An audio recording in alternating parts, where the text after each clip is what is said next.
Well, welcome, film fans, to the first in a series where I look at the works of the recently deceased director William Friedkin. This is going to be a short series where I look at three of his films. The first of which being 1971's The French Connection, which is essentially a crime film, crime thriller.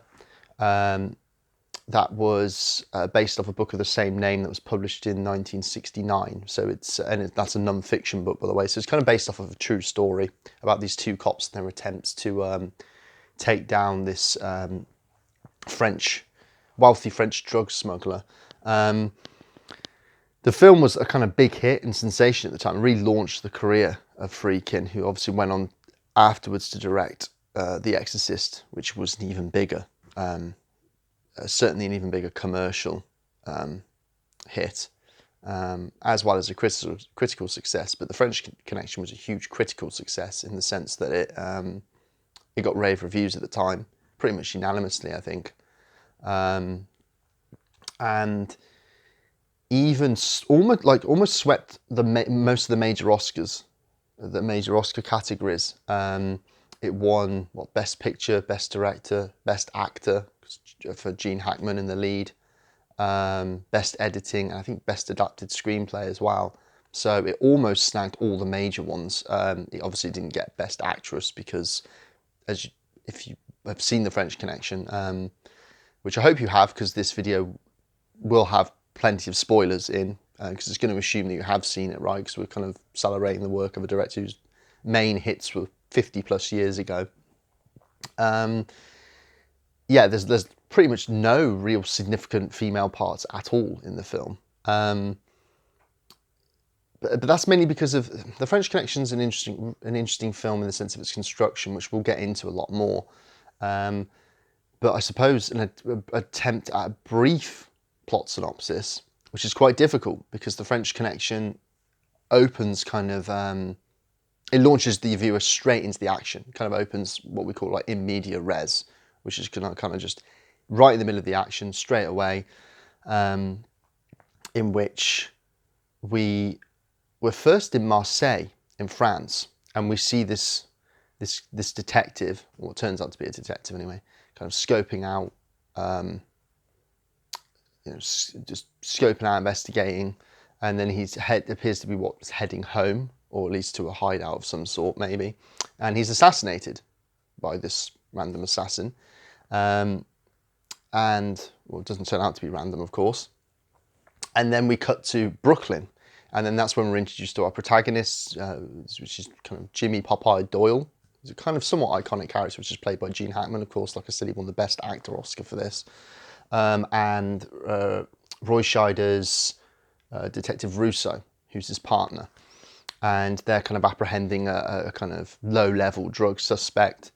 And it cuts back to Marseille again, then we cut back to Brooklyn again. And we're introduced to a lot of characters very, very quickly.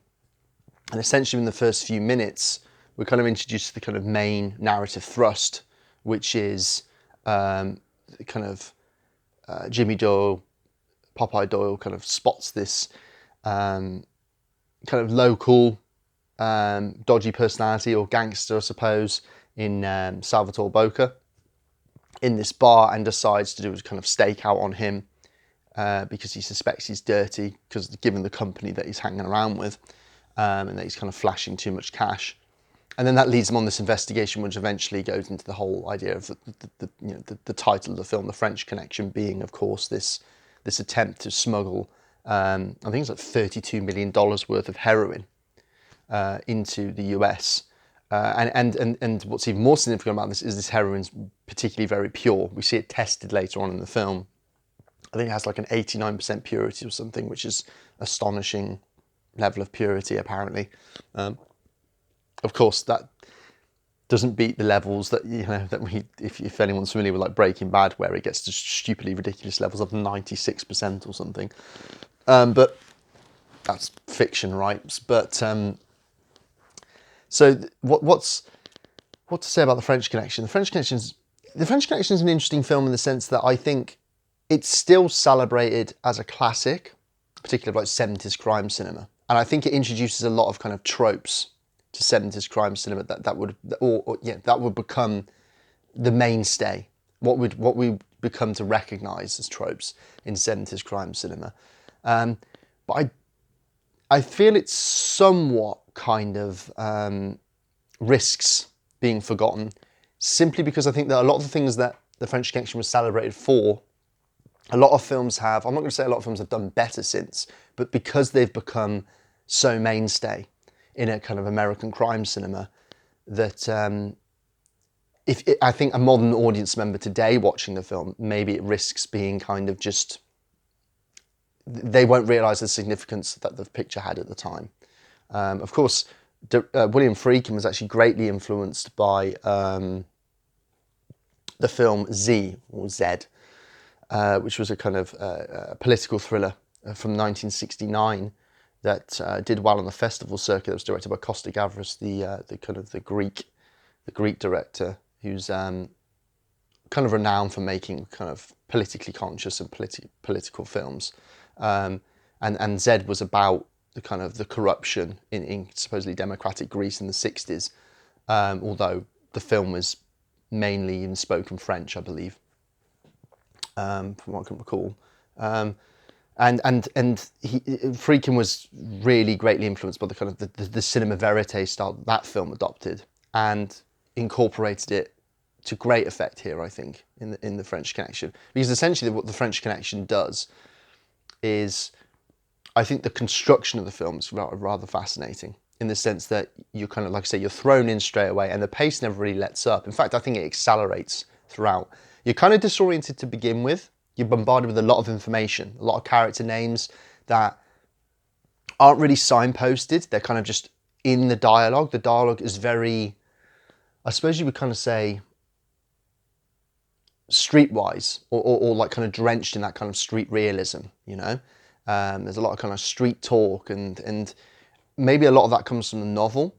And I think that what's really, really interesting about the French Connection now, looking back now, is I think it's where it has aged really well, actually, is in the kind of minutiae of crime and police work that would, you know, something like, if you look at the television series The Wire,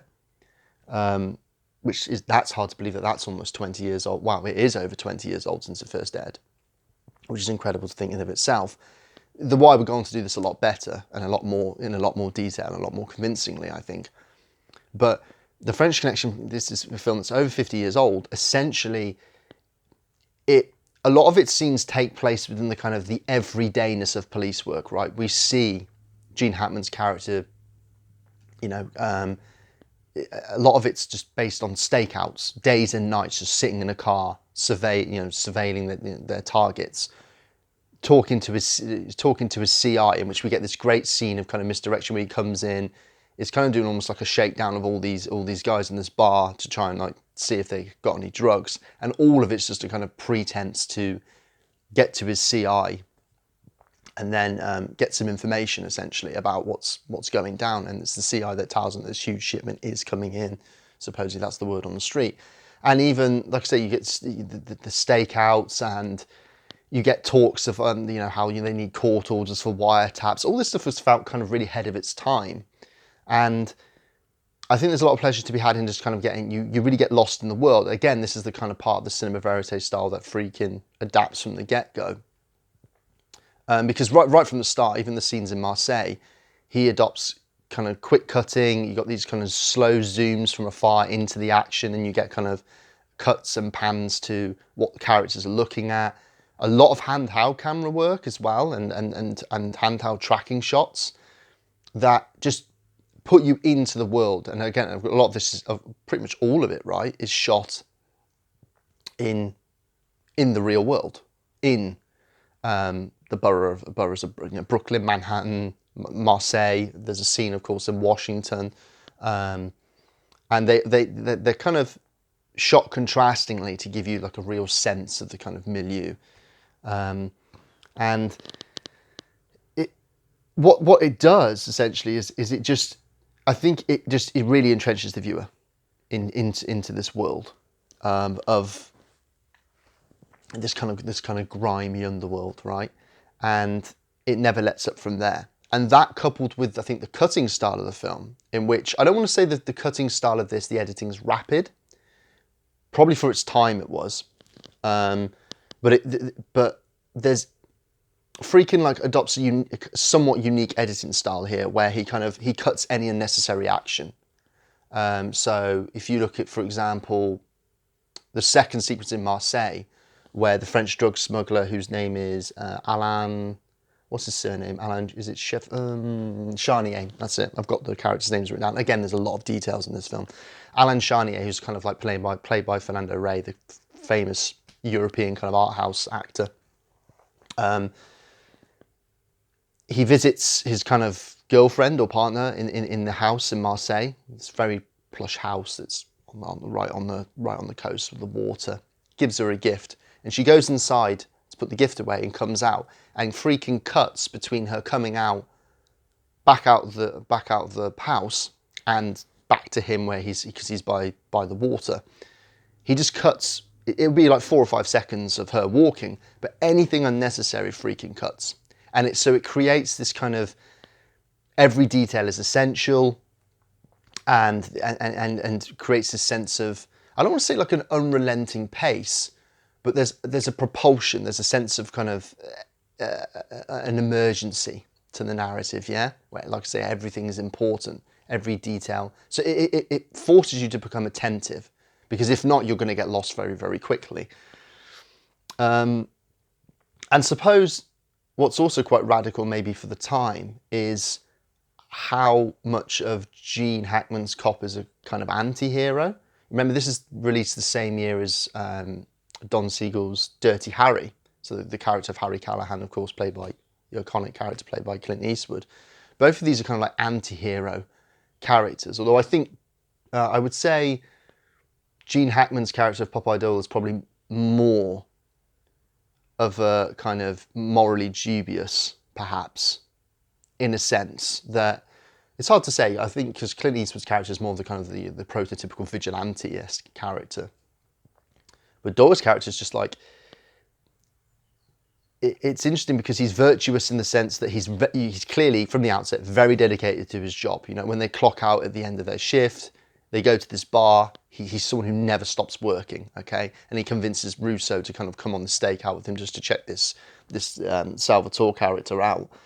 And so he's someone who's always on the prowl, never stops working. There's a line of dialogue in the film, I think it's by his superior, when they're back at the office.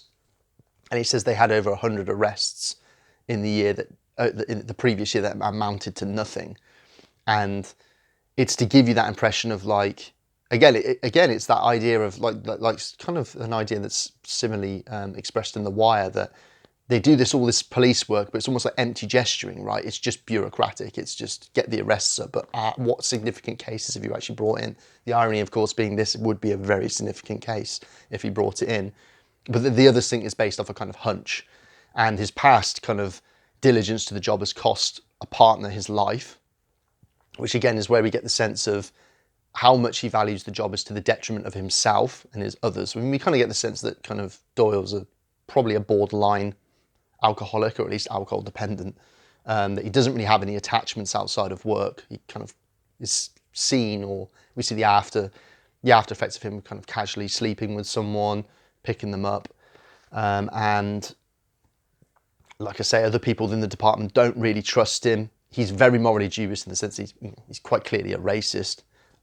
He uses racist language throughout the film, and is someone who's willing to obviously use extra legal measures to get what he wants, in the sense that we see them beating on a suspect very, very early on in the film. So, and of course, that brings us to all of this brings us to kind of what is foreshadowed in the climax of the film, in which, of course, spoilers if you haven't seen it, of course, which he shoots a federal agent, and his reaction to which is kind of utter indifference, because he's that focused, narrow-minded, tunnel vision on getting the main suspect, essentially. Of course, he doesn't get on with this and what's interesting is he doesn't get on with the federal agent, pardon me. who is called, who's the guy he shoots? He shoots, because there's 2 federal agents that are assigned to the case, which of course he hates, because they give him a hard time about his past hunches and stuff, and the fact that one of his partners was killed. Molderig, that's his name, right? Molderig. So he shoots Molderig at the end.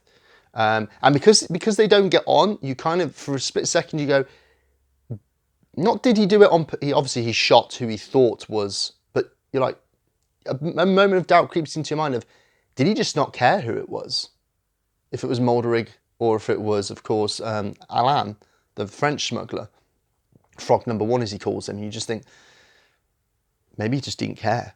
Either one, to him, they're a nuisance, right? Or so that moment of doubt does creep into your mind. So right from the outset, you get the sense that there's no real, again, this is akin to 70s cinema, this cinema of the anti-hero, right? Where's the line between good and bad? But I think for me, what's most brilliant about the film is it goes back to the sense of pacing, or what I would say, it goes back to the sense of what I would call like contracted temporality. And what I mean by that is you get, it's not disorientating, but you're so intensely in the film, and the film so intensely portrays a sense of one event leading on to the next. You don't actually know how much time is passing. And so it takes a line of dialogue from his superior, the captain, who says, "You've been on this case for 2 months." It literally feels like we've been following these characters for a couple of nights. So there's this real sense. What Friedkin does quite masterfully, I think, is he creates a sense of contracted temporality in the film due to the editing and due to the pacing, that creates this propulsive narrative that never lets up. The film's only 100 minutes long, and it flies by, particularly after the opening disorientating first 15, 20 minutes, I would say. The film absolutely flies by and never lets up. And it's actually key to why I think there's an iconic, of course, car chase sequence about 2/3 of the way in. Actually, it's close towards the end of the film, in which this iconic car chase sequence is kind of situated after this intense scene where he's trying to follow frog number 1, Alain, right? And he follows him down to the subway and he loses sight of his target.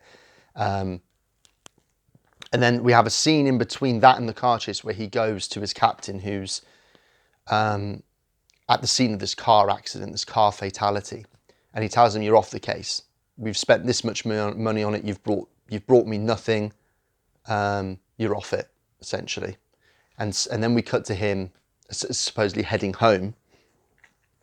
And I love the edit here, right? So after he's told he's off the case, you cut to a shot of a train on a kind of on a track, right? That then tilts down to this girl on a tricycle that rides past Gene Hackman's character, who comes into focus, foreshadowing if there ever was one, because the scene that is now about to occur is the attempted assassination, and then he follows the suspect, chases him on a train. Well, the suspect goes onto a train while he traces him in the car, which is the iconic chase sequence, and he narrowly avoids hitting a woman with a pram. So all in that one tilt in shot, you actually get the entire dynamic of the scene that's to follow, which is he's so pent up on getting these guys, he almost kills civilians. That get in his way in the process, essentially. And what's great about this car chase sequence is it never feels like a set piece. That's the irony. It doesn't feel like a set piece. I'd recommend people never to watch the car chase sequence in isolation, especially if they haven't seen it before. So if I did a list of great car chase sequences and I said the car chase sequence in French Connection, I'd not want someone to look that up in isolation, because I don't think they'd be wowed if you looked at it in isolation. The reason why the car chase sequence works is it works in relation to what we've seen previously, the scenes that have preceded it. Because you've got this propulsive momentum, it just bleeds into the car chase sequence wonderfully. And I don't think it would work as well if you didn't have the surveillance sequence, that really long but wonderfully directed surveillance sequence beforehand, where you see Doyle outside in the freezing cold, just following frog number one, right? And following him into the subway, losing him. It's all terrific, and it all builds up towards, and again, before you know it, you're at the end of the film, actually. So it feels like a real intense kind of microcosm of one investigation. And actually that scene where he goes to his captain at the site of the traffic accident, that's actually indicative of how cinema verite this film is. Any other film, I think, would have just had that scene in an office. But what does this film do? It chooses to shoot it at the site of this kind of real grisly car accident, which there's like at least one, maybe two fatalities there. So it's doing the kind of narrative exposition on the go. You know, you get a lot of kind of what people would call now an exposition dump at the beginning of the film, in which you're being thrown names of targets and so on and so forth. A lot of lingo, a lot of character tidbits and information. But because it's almost done on the go and almost incidentally, it never feels mechanical. It never feels hackneyed. It just works, right? And I think that's the real. It sounds cliche to say when I say the real star of the film is kind of the locations. It is kind of but French Connection is a film that feels lived in, I suppose is what I'm saying. You feel the milieu of the film, and I think it's aged really, really well from that sense because it plays out still really well. And of course, that all leads up to the kind of the iconic ending in which becomes, again, such a hallmark of 70s American cinema, that downbeat, pessimistic, gloomy ending in which he shoots the federal agent, and then we see Doyle go into, and this all takes place, by the way, in this wonderfully dilapidated building, which, if anything, is really symbolic of, I suppose, the rot at the heart of the film. The kind of, there's just this rot to, whether you want to say American society or not, I don't know if the film really makes that case, but in terms of maybe the characters and the sense of where's the line of good and evil, and that kind of the morality of the picture, perhaps, I think is what it's more indicative of. But you see Popeye Doyle, Gene Hackman, go through, and you hear a shot off screen, and that's the final shot of the film. Where I think and which of course is you don't know who fires the shot, and you don't know who is shot, if anyone. So it ends on this real scene of ambiguity and bleak pessimism.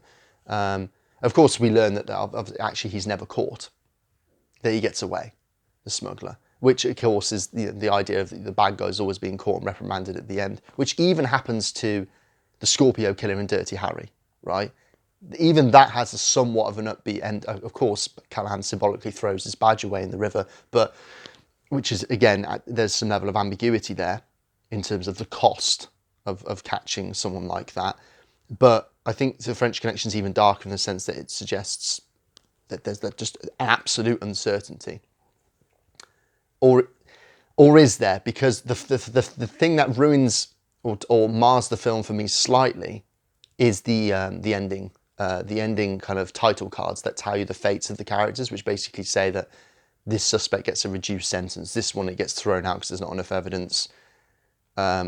Rousseau and Doyle get reassigned. And of course, the French smuggler gets away. Alain gets away. And for me, that comes across as sanctimonious and hokey. It doesn't work. I don't need those cards telling me the fates. The last shot of the film should be when I hear the off-screen shot at the end, right? And then it could just cut to black, right? It doesn't need those title cards. Like I said, I think they appear far too sanctimonious. And the reason why they don't work is because nothing in the film, because essentially what the cards at the end are trying to say is that there's this greater corruption at work, which of course tries to make the film more kind of like cynical and downbeat. And there's this kind of like this greater, like I say, this greater force at play of corruption and evil. But the problem with that is, for me, the film never hints at that throughout. It's not even that the film never hints at it, it's that the film is The French Connection for me is uninterested in that. The French Connection works best for me because it's a stylistic exercise. It's an exercise in frenetic style and pacing, okay? And it's so good at that actually I'm not left thinking about much else, okay? What I'm trying to say is the French Connection, I guess what I'm trying to say is I feel like the end titles are shoehorned in to give a kind of greater political or social significance to a film that doesn't have it.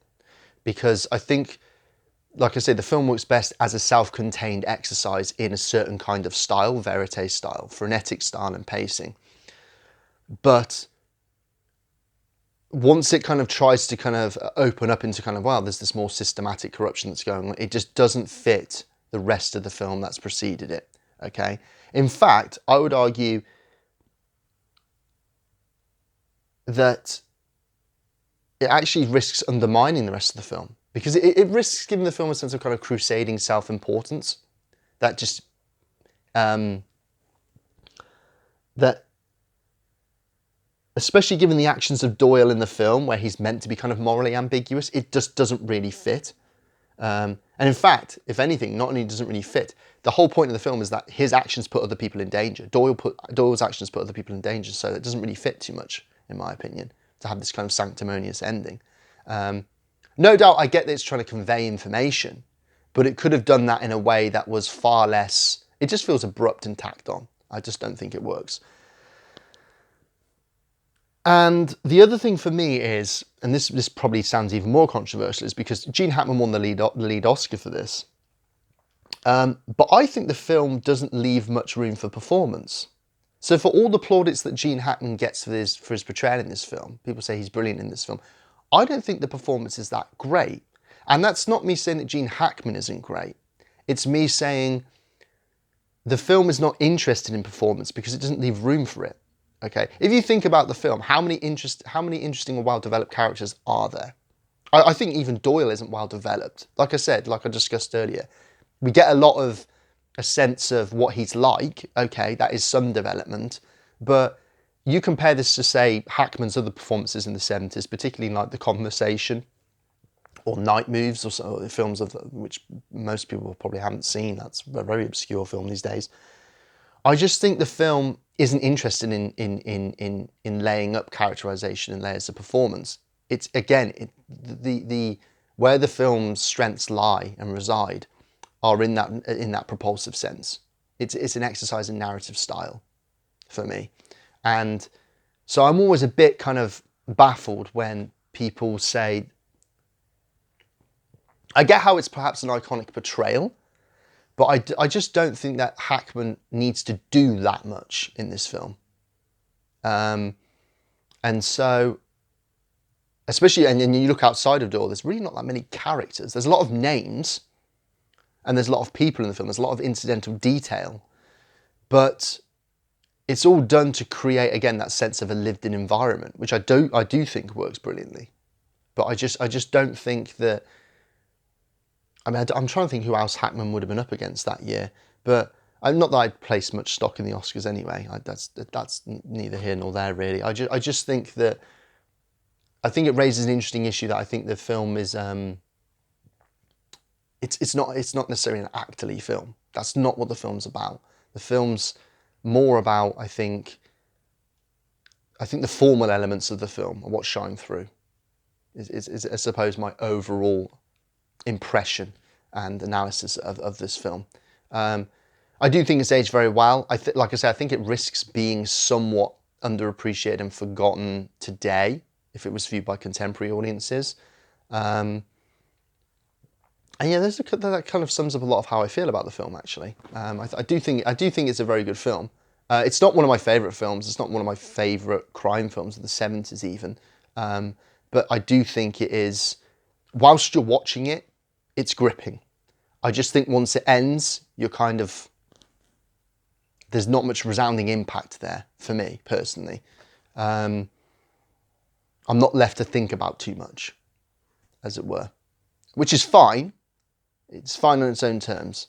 But in terms of like for me, if the great films of the 70s do leave me with that sense, I would say. So yeah, that's my thoughts on the French Connection. Obviously, it leads to Friedkin directing The Exorcist, which is the next film I will be talking about, right in time for kind of coming up to Halloween season. That's actually worked out quite well, I suppose. But so we'll be looking at The Exorcist next. Let me know your thoughts on the French Connection, or William Friedkin, the director in general. And yeah, hopefully you can join me for the next one. And as always, take care. And don't forget to obviously, I'm going to do the shilling now, the shilling bit, like, comment, subscribe, all that stuff. But no, honestly, it's I think I'm almost at 100 subscribers now, which I think I said in the last video, which is terrific. It's just amazing, actually. A bit mind-boggling to me, but because I'm just talking to you guys like this. But yeah, let me know your thoughts, and I hope you can join me for the next one, the second video in the series. And the third one, I'll be looking at Sorcerer, which is a film I actually haven't seen, so that'll be like a new experience for me. So I'm really excited to see that film. Yeah, as always, take care, and I'll see you on the next one.